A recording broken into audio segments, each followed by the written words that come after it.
Guys, आज के स्पीता पहचान क्लासेस में मैं लेके आई हूँ दिगंत भाग 1 क्लास 11 बिहार बोर्ड के बच्चों का, जो कंपलसरी हिंदी है उनका, काव्य खंड में पाठ 3 मीरा के पद। इसके पहले की वीडियो में मैंने आपको पूरा कवित्री परिचय बताया, यानी मीराबाई का पूरा परिचय बताया, और इनके जो 2 पद संकलित हैं आपकी पाठ्य पुस्तक में, उसकी पूरी व्याख्या मैंने आपको बताई। तो आज की इस क्लास में मैं लेके आई हूँ मीरा के पद प्रश्न अभ्यास को लेकर। ठीक है, तो चलिए एक एक करके हम प्रश्न अभ्यास को देखें और समझें। और प्रश्न अभ्यास बनाने से पहले मैं आपको हिंट करने आई हूँ प्रश्न अभ्यास को लेकर। प्रश्न अभ्यास बनाने से पहले उनकी पूरी व्याख्या आप अपने शब्दों में उसके अर्थ को लिखे, समझे, तभी आप प्रश्न अभ्यास बनाने बैठेंगे। ठीक है, तो चलिए स्टार्ट करते हैं। चलिए अब मीरा के पद के प्रश्न अभ्यास की तरफ हम चलेंगे।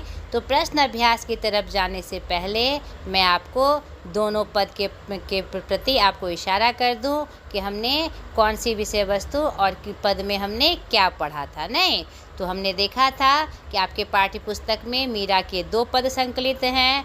पद 1, जो तुम तोड़ो पिया मैं नहीं तोड़ूं, तो सो प्रीत तोड़ कृष्ण कौन संग जोड़ूं।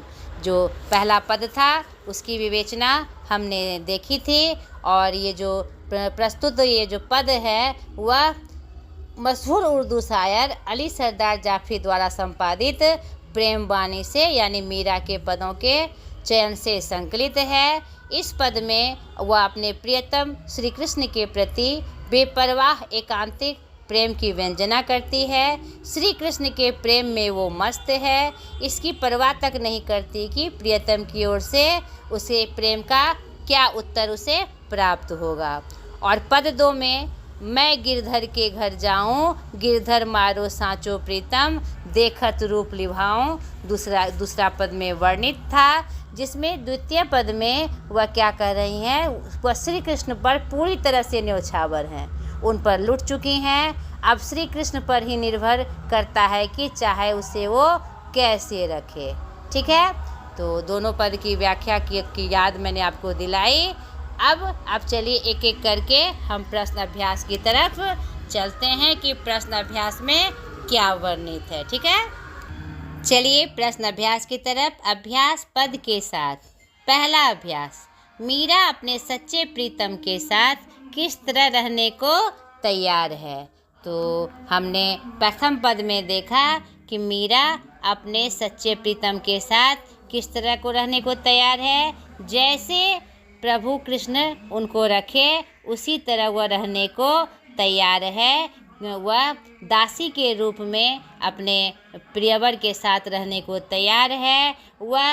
और द्वितीय पद में भी हमने देखा कि कृष्ण की और हमारी प्रीत पुरानी है, मैं हर तरह से उस पर मतलब कि उस पर न्योछावर हूँ। वह मुझे जैसे रखना चाहे वैसे रखे, जहाँ बैठाए वहीं बैठ जाऊँ, बेचे तो बिक जाऊँ, अगर वो मुझे बेचना भी चाहे तो मैं बिक जाऊँगी। और मतलब जैसे मुझे रखना चाहे, जिस रीति से मुझे रखना चाहे मैं रहने को तैयार हूँ, और वो मेरे स्वामी हैं और मैं उसकी क्या हूँ, दासी हूँ, चाहे वह मुझे जिस रूप में रखे। ठीक है, दूसरा अभ्यास है, मेरी उनकी प्रीत पुरानी, उन बिन पलना रहाऊं का आशय स्पष्ट करे। ठीक है, तो यहाँ पर हमने देखा कि यह जो पंक्ति आई है किस पद से आई है, यह पद आई है आपके प्रथम पद से। मैं देखत रैन पड़े भोर ज्यों उन, जहाँ बैठावे बेचे तो बिक जाऊँ, मेरी उनकी प्रीत पुरानी। तो यहाँ पर हम देख रहे हैं यह पंक्ति उनकी कहाँ से वर्णित है। द्वितीय पद के बीच की पंक्ति में यह पंक्ति आई है कि मेरी उनकी प्रीत पुरानी, उन बिन पल न रहाऊं, जहाँ बैठावेती तहीं बैठूं, बेचे तो बिक जाऊं। तो इस तरह की पंक्ति आपको आए और कहे कि आशय स्पष्ट करना है, भाव स्पष्ट करना है, तो मैंने आपको समझाया है कि पहले आप पाठ का परिचय दें, फिर कवि कवित्री का परिचय दें, फिर पद का या कविता का मुख्य भाव बताते हुए पंक्ति का अर्थ बताते हुए भाव स्पष्ट करना है, आशय स्पष्ट करना है। तो यह अभ्यास कैसे बनेगा? प्रस्तुत पंक्ति हमारी पाठ्य पुस्तक मीरा के पद से ली गई है और इस पद के माध्यम से क्या करती हैं, जो मीराबाई हैं कृष्ण के प्रति पूरी तरह से न्योछावर दिखती हैं, उन पर लुट चुकी हैं और वह ये निश्चित कर देती हैं कि अब श्री कृष्ण पर निर्भर करता है कि वह चाहे जैसे मुझे रखे। मैं उनके रंगों में पूरी तरह रंग चुकी हूँ और मैं उनके लिए समर्पित हो चुकी हूँ। मीरा उनके रंग में रंगी है और उनकी इच्छाओं में पूरी तरह से ढल चुकी है। यह सर्वोत्तम समर्पण की पराकाष्ठा है। तो इसी क्रम में यह पंक्ति आई है कि मैं, जो मेरे प्रियतम श्री कृष्ण हैं, उनके बिना मैं एक पल भी नहीं रह सकती। एक पल भी उनके बिना रहना मेरे लिए क्या है, बहुत मुश्किल है। नहीं, उनकी मेरी जो है क्या है, प्रीत जो है बहुत पुरानी है। उनके प्रेम में मैं रंग चुकी हूँ, उनके बिना मैं एक पल भी नहीं रह सकते। अब उन्हीं पर यह निर्भर करता है कि वह मुझे जैसे रखे। मैं पूरी तरह से उनके लिए समर्पित हूँ। अब वो मेरे जो प्रीतम हैं, वो जो मेरे सच्चे प्रीतम हैं, अब मुझे जैसे रखना चाहे हैं रखें। तीसरा अभ्यास है, कृष्ण के प्रीत तोड़ने पर भी मीरा प्रीत तोड़ने को तैयार नहीं होती है। नहीं, तैयार नहीं है। क्यों?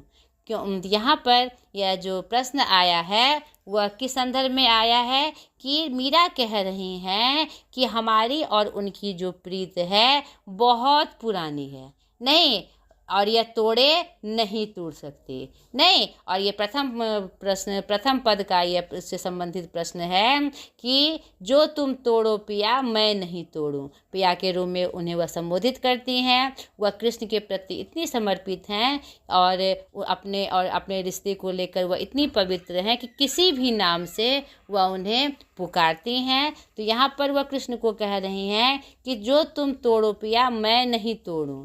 तुम चाहो तो यह प्रीत तोड़ दो, लेकिन मुझसे यह प्रीत तोड़ी नहीं जाएगी।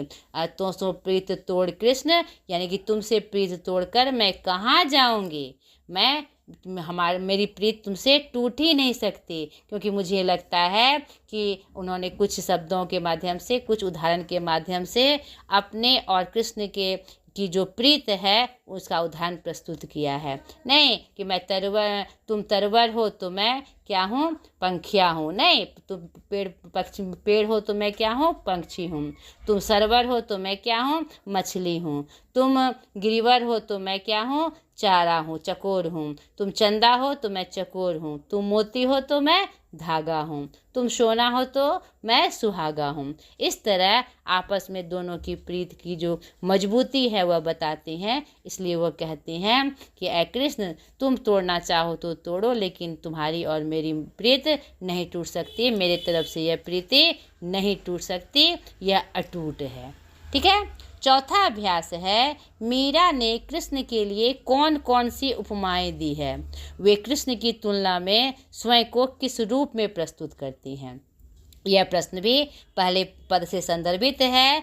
यहाँ पर हमने देखा व्याख्या में कि मीरा कृष्ण के लिए कौन कौन सी उपमाएं देती है। उन्हें तरवर बताती है, नहीं, पेड़ बताती है, सरोवर बताती है, और खुद को क्या बताती है, मछली। उनको पक्षी बताते हैं, उनको पेड़ बताती है और खुद को पक्षी बताती हुई नजर आती हैं।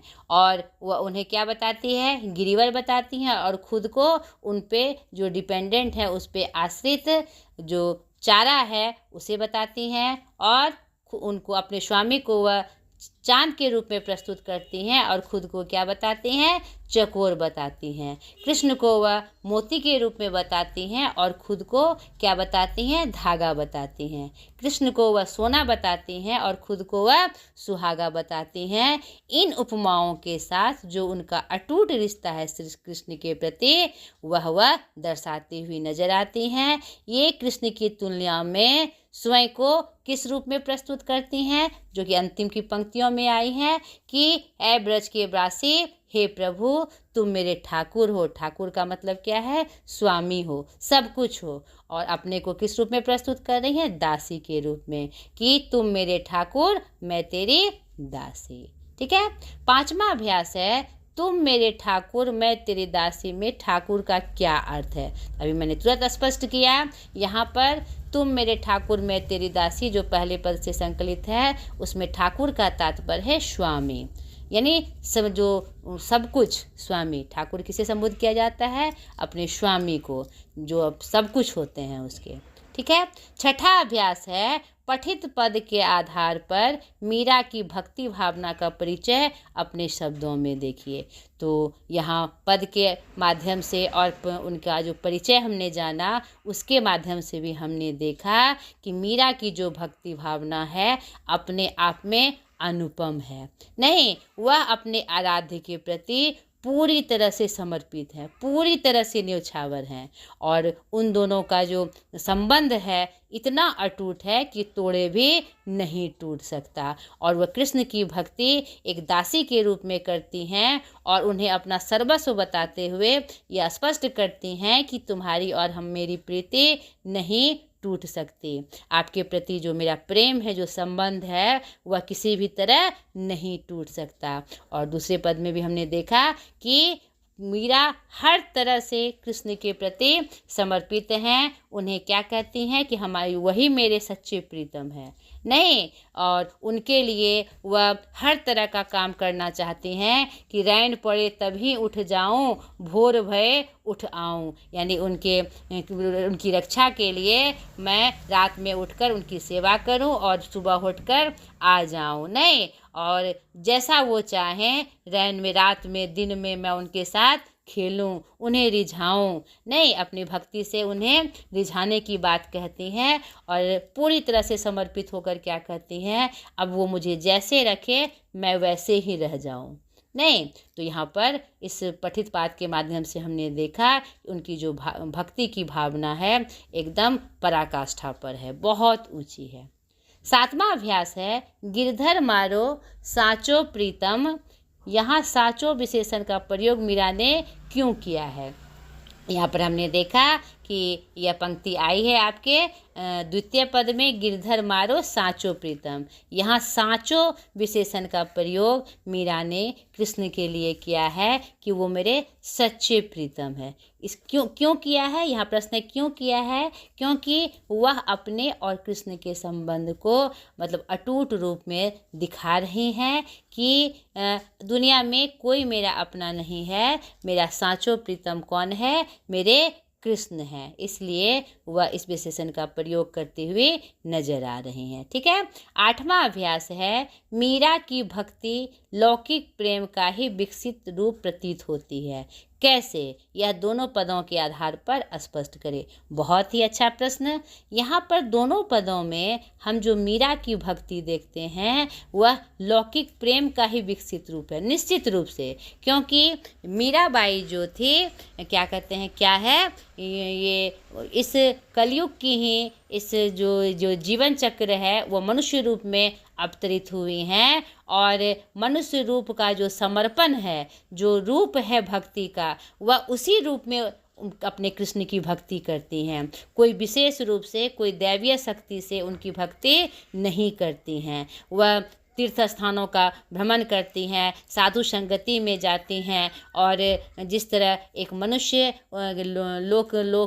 लोक संसार में क्या कहते हैं भक्ति के रूप में भजन कीर्तन करता है, मीरा भी उसी रूप में भजन कीर्तन करती हैं, उनको रिझाने की कोशिश करती हैं और उनको पाने के लिए वह नए नए रूप में उन्हें रिझाती हैं, भजन गाती हैं, प्रार्थना करती हुई नजर आती अपनाती हैं और यह क्या कहते हैं कोई भी विशेष बात या कि कोई भी विशेष रूप मीरा नहीं अपनाती। जो लोक व्यवहार में जैसे हम अपनी पूजा पाठ की पद्धति अपनाते हैं और अपना कीर्तन के माध्यम से, तीर्थ के माध्यम से अपनी भक्ति प्रदर्शित करते हैं, मीराबाई भी वैसे ही भक्ति प्रदर्शित करते हुए नजर आती हैं। तो यह दोनों पदों के आधार पर भी स्पष्ट होता है कि वह एक सामान्य भक्त की तरह क्या कहते हैं अपने और कृष्ण के अटूट रिश्ते को बता रहे हैं। ऐ कृष्ण, तुम्हारा मेरा संबंध अटूट है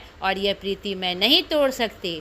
तुम तोड़ो, जैसे एक साधारण भक्त कहता है, तुम तोड़ो लेकिन मैं नहीं तोड़ सकती, क्योंकि आपका मेरा संबंध कुछ उदाहरणों के साथ वह अपने अटूट संबंध का दर्शन करवाती नजर आती हैं। और द्वितीय पद में भी वह पूरी तरह से अपने गिरधर, अपने कृष्ण के प्रति समर्पित हैं। नहीं तो यह एक लोक व्यवहार में एक जो भक्त का जो रूप है वही रूप हमें दोनों पद में नजर आता है। ठीक है, अब देखिए पद के आसपास मीरा राजस्थान की थी, उनके जीवन से संबंधित विस्तृत जानकारी अपने शिक्षकों से प्राप्त करें। ये कुछ एक्टिविटीज़ है जो कि आपको करना है। आप इनको पढ़कर कुछ जानकारी खुद से, अपने शिक्षकों से, या फिर आजकल तो गूगल का ज़माना है उसके माध्यम से उसका कलेक्शन करिए, ताकि मीराबाई के प्रति आपको जो उनकी भक्ति का जो रूप है और बहुत सारी जानकारी आपको प्राप्त हो जाए। ठीक है, यहाँ पर बहुत सारी बातें हैं, तो अगर आपको समझ में नहीं आए तो आप कमेंट करके मुझे ज़रूर बताइएगा कि ये बातें मुझे प्राप्त नहीं हुई या कलेक्शन मुझे प्राप्त नहीं हुआ। एक 7वां प्रश्न, राणा ने विष दिया मानो अमृत पिया। इस पंक्ति में मीरा के जीवन की जो सच्चाई या कथा छिपी हुई है उसे आपने शिक्षकों की सहायता से जानने का प्रयास करें। तो थोड़ी सी मेहनत करिए। यह एक बहुत ही अनूठी कहानी है, बहुत ही लोकप्रिय कहानी है। आप अपने कलेक्शन से इन सब चीज़ों की जानकारी प्राप्त करेंगे तो आपको अपने आप में एक बहुत ही नज़र आएगा, आप वेटफुल नज़र आएंगे। तो इनका कलेक्शन आप करिए और जानकारी ज़रूर प्राप्त करिए। और कुछ जानकारी में अगर आपको असुविधा हो आप कमेंट करके मुझे बताइए, मैं ज़रूर आपको फिर वो प्रश्न, वो जो आपका यहाँ पर दिया हुआ है पद के आसपास की पूरी व्याख्या मैं आपको करूँगी। तो चलिए अब मैं चलती हूँ भाषा की बात में, ग्रामर पोर्शन में।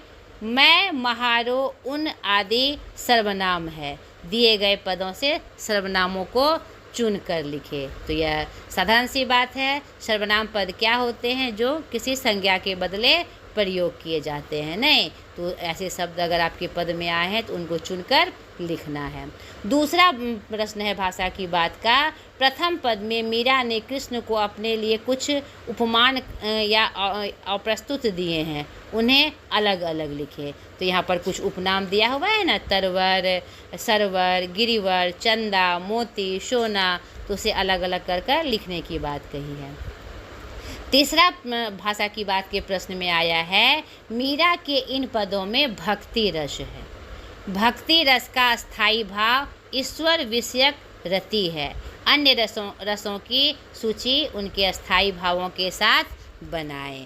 तो रस एक महत्वपूर्ण चैप्टर है हमारे व्याकरण का और ये विशेष सत्र में इसकी बातें होती है। तो आपके क्या कहते हैं सिलेबस में रस है और मैंने रस का पूरा विस्तृत वीडियो डाला हुआ है यूट्यूब पे, तो आप जाकर पहले रस का वीडियो ज़रूर देखें। यहाँ पर प्रश्न में के क्रम में यह बात आई तो मैं थोड़ा सा आपको बता दूँ कि रस की संख्या कितनी है। आज के समय में रस की संख्या कितनी है? 11 है। नहीं, पहले यह जो रस की संख्या थी जो भरत मुनि ने इसके बारे में चर्चा की तो कितने थे? 8 थे। भरत मुनि जो उसके क्या कहते हैं जनक माने जाते हैं रस के, उन्होंने इसकी संख्या कितनी बताई? 8 बताई। लेकिन बाद में आचार्य विश्वनाथ और मम्मट जी ने शांत रस को इसमें शामिल किया और रस की संख्या कितनी हो गई? 9 हो गई। उसके बाद सूरदास जी ने और अन्य आधुनिक कवियों ने 2 और रस को जोड़ा, वात्सल्य रस और भक्ति रस को। तो रस की पूरी संख्या कितनी हो गई? 11 हो गई। तो मैंने पूरा वीडियो रस का डाला हुआ है। 11 रस में कौन कौन है? श्रृंगार रस, उसका स्थायी भाव रति, हास्य रस हास, करुण रस शोक, वीर रस उत्साह, मैं रस बता रही हूँ और उसके स्थायी भाव को बता रही हूँ। अद्भुत आश्चर्य या विस्मय, भयानक भय, रौद्र क्रोध, विभत्स जुगुप्सा, शांत रस निर्वेद, ठीक है, वात्सल रस वात्सल्यता, भक्ति रस अनुराग या भगवत विषय, जिसकी चर्चा मैं अभी कर रही थी। ठीक है, तो ये आपके रस की सूची हुई जो मैंने आपको पूरा बता दिया। इसका पूरा वीडियो आप मेरे यूट्यूब के चैनल पे जाकर देख सकते हैं। ठीक है, चौथा भाषा की बात का प्रश्न है, निम्नलिखित शब्दों के पर्यायवाची लिखे। नहीं, तो यहाँ पर ये वर्णन नहीं है कि 2 लिखे कि 4 लिखे, तो आप एक एक भी लिख सकते हैं। तो आप पर्यायवाची मीन्स क्या होता है? सेम नाम। नहीं, जैसे रात रात्रि, निशा दिन, दिवा दिवस, प्रभु प्रभु, ईश्वर क्या कहते हैं? ईश्वर भगवान। तरु मीन्स क्या होता है? आपका पेड़ पौधा, नहीं पेड़। तालाब मतलब सरोवर। चंद्रमा, शशि शिशिर, सोना कनक स्वर्ण आदि। तो ये भी मैंने आपको बताया। 5वां प्रश्न है, मीरा की भाषा ब्रज मिश्रित राजस्थानी है। ये दोनों हिंदी क्षेत्र की उपभाषाएं हैं। ये हमें पता है कि राजस्थान का जो क्षेत्र है वह हिंदी क्षेत्र है। कह रहे हैं आगे कि बिहार प्रदेश में कितनी उपभाषाएं बोली जाती है, उनकी सूची क्षेत्रवार बनाए। नहीं, तो कभी अगर मौका मिला तो मैं आपको पूरा हिंदी की बोलियां और उपभाषाओं का वीडियो मैं आपको प्रस्तुत कर दूंगी। तो प्रश्न के अनुसार मैं आपको इशारा कर दूं, पूछा गया है बिहार प्रदेश में कितनी उपभाषाएं बोली जाती है। तो बिहार की जो भाषा है वह मागधी अपभ्रंश से आती है और उपभाषाओं के रूप में बिहार में भोजपुरी, मगही और मैथिली उपभाषाएं बोली जाती है। ठीक है, और जो क्षेत्र विशेष के रूप में जो और उसका पार्ट है, जो उसका भी अब जो लोक क्षेत्रीय भाषाएं हैं उसकी एक बड़ी सूची है। तो मेन आपकी भोजपुरी, मगही और मैथिली है। तो मैंने ये भाषा की बात का भी पूरा प्रश्न अभ्यास समाप्त हुआ।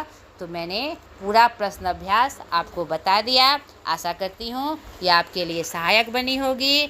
तो आज तक के लिए इतना ही। अगले वीडियो में अगले नए अध्याय के साथ मैं प्रस्तुत होंगी। आज तक के लिए इतना ही। बाय।